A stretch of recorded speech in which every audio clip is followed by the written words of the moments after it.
del pueblo que busca al Señor. El Evangelio que acabamos de proclamar es un Evangelio muy hermoso que nos da unas grandes enseñanzas. Vamos a meditarlo. Primero, dice Jesús que sus parientes vinieron a llevárselo porque decían que había perdido el juicio.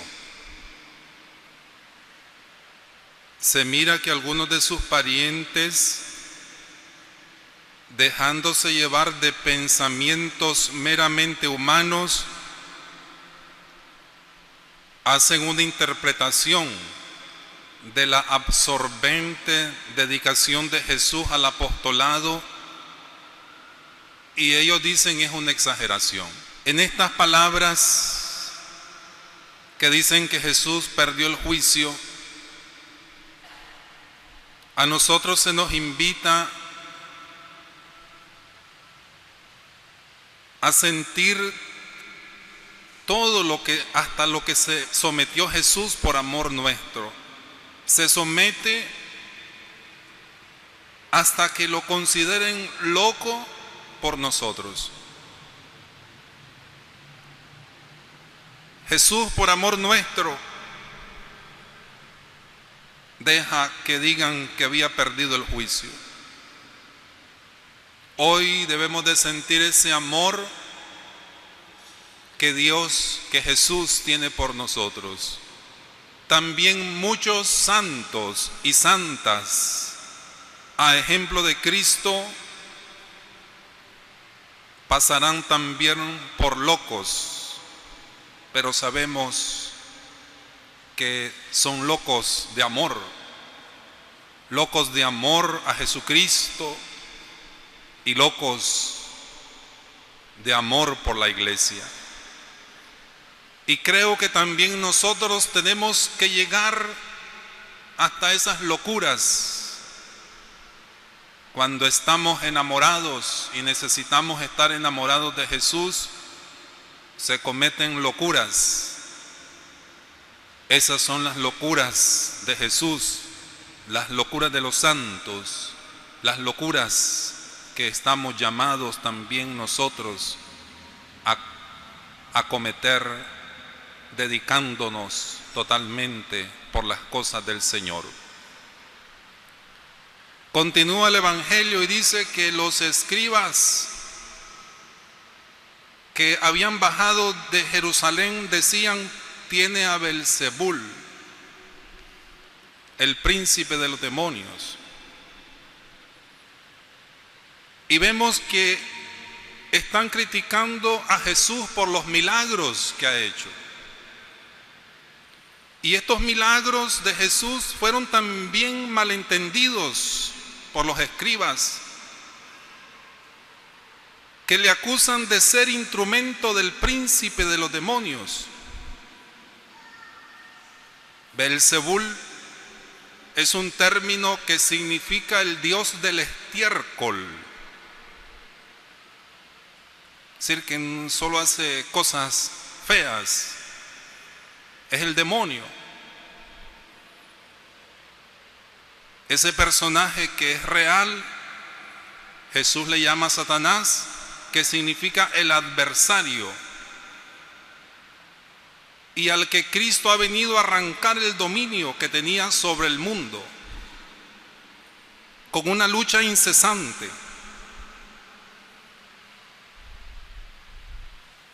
Y Jesús ha vencido el demonio. Y el Señor invita a los fariseos obcecados y endurecidos a hacer una consideración sencilla. Les pregunta Jesús: ¿cómo puede Satanás expulsar a Satanás? Si un reino está dividido en su interior, no puede mantenerse en pie aquel reino. Si una casa está dividida, va a la ruina. Si alguien echa al demonio, esto quiere decir que es más fuerte que él, le dice Jesús. Es una exhortación más a reconocer en Jesús al Dios fuerte. Y así lo dice Jesús. Nadie puede entrar en la casa del fuerte y saquear sus bienes, a no ser que antes ate al fuerte, entonces podrá saquear su casa. Hoy se nos invita a reconocer a Jesús como el fuerte, al Dios que con su poder libera al hombre de la esclavitud del demonio. Ha terminado el dominio de Satanás, el príncipe de este mundo, Belzebul, el dios del estiércol, ha sido derrotado. Está derrotado por Jesús, echado afuera. La victoria de Jesús sobre el poder de las tinieblas, que culmina en su muerte y resurrección, ahí da muerte al pecado, ahí destruye para siempre al demonio. Demuestra que la luz está ya en el mundo. Lo dijo el mismo Señor: ahora es el juicio de este mundo, ahora el príncipe de este mundo va a ser arrojado fuera. Y yo, cuando sea levantado de la tierra, atraeré a todos hacia mí, dice Jesús. Sigue el Evangelio y nos da otra enseñanza. Dice: en verdad os digo que se perdonarán a los hijos de los hombres todos los pecados y todas las blasfemias que profieran, pero quien blasfeme contra el Espíritu Santo jamás tendrá perdón, sino que será reo de delito eterno, porque ellos decían: tiene un espíritu inmundo. Jesús acaba de realizar un milagro, pero los escribas no lo reconocen. Los escribas dicen: tiene un espíritu inmundo. No quieren admitir que Dios es el autor del milagro. En esa actitud consiste precisamente la gravedad especial de la blasfemia contra el Espíritu Santo: atribuir al príncipe del mal, a Satanás, las obras de bondad realizadas por el mismo Dios. Quien actuara así vendría a ser como un enfermo que en el colmo de su desconfianza repeliera al médico como a un enemigo y rechazara como un veneno la medicina que le podría salvar.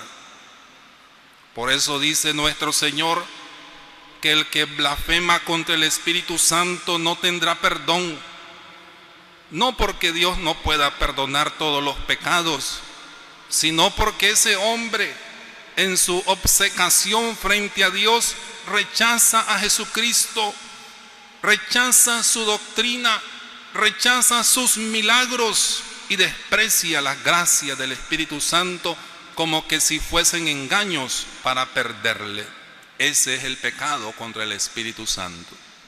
Y sigue el Evangelio y dice que vienen su madre y sus hermanos, y quedándose fuera enviaron a llamarlo, y estaba sentada a su alrededor una muchedumbre, y le dicen: mira, tu madre y tus hermanos y tus hermanas te buscan fuera.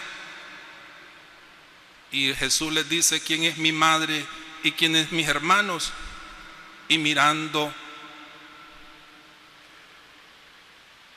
los que estaban sentados alrededor, dice: vean aquí a mi madre y mis hermanos, porque quien haga la voluntad de Dios, ese es mi hermano y mi hermana y mi madre.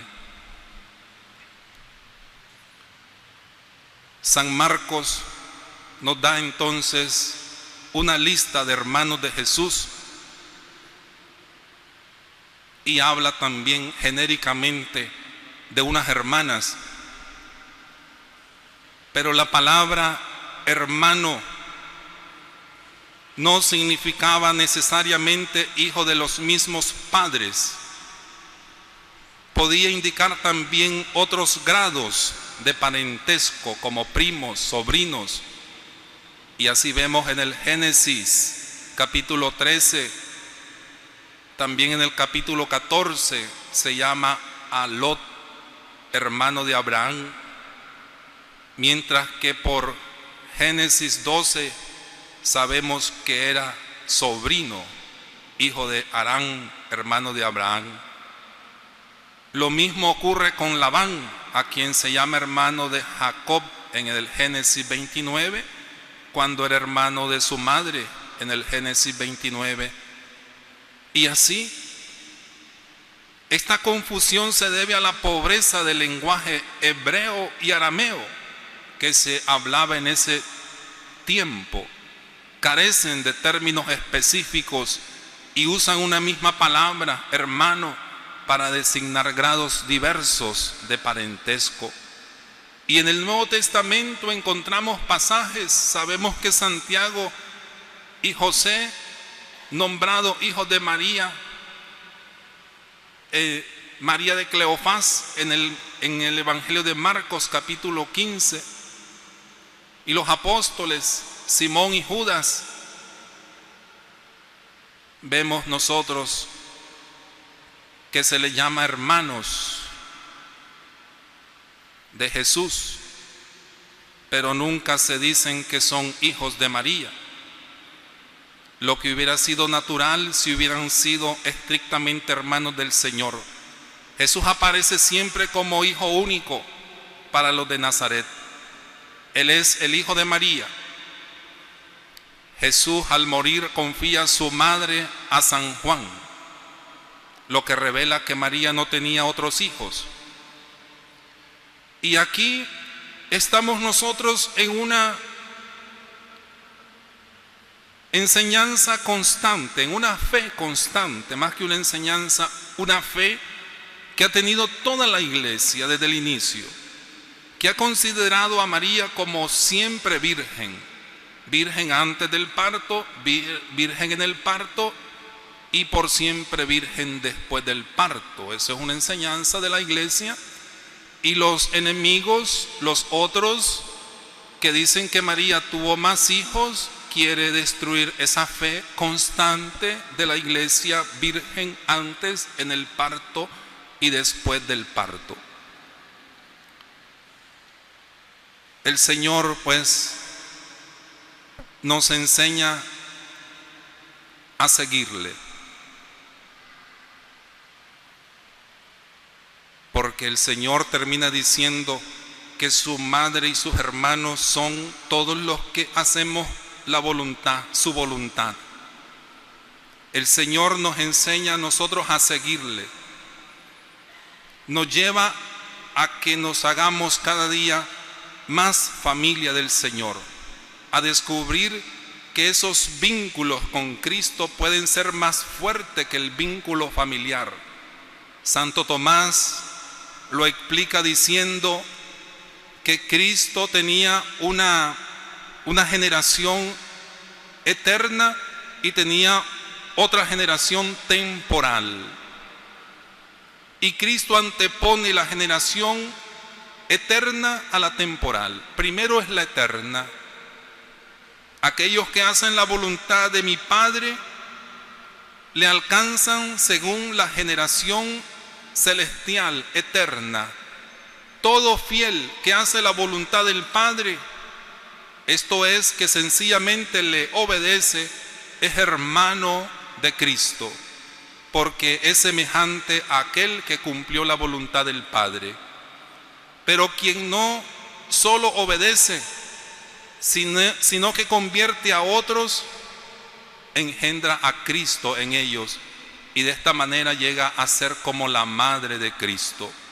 Por eso Él dice: estos son mi madre y mis hermanos.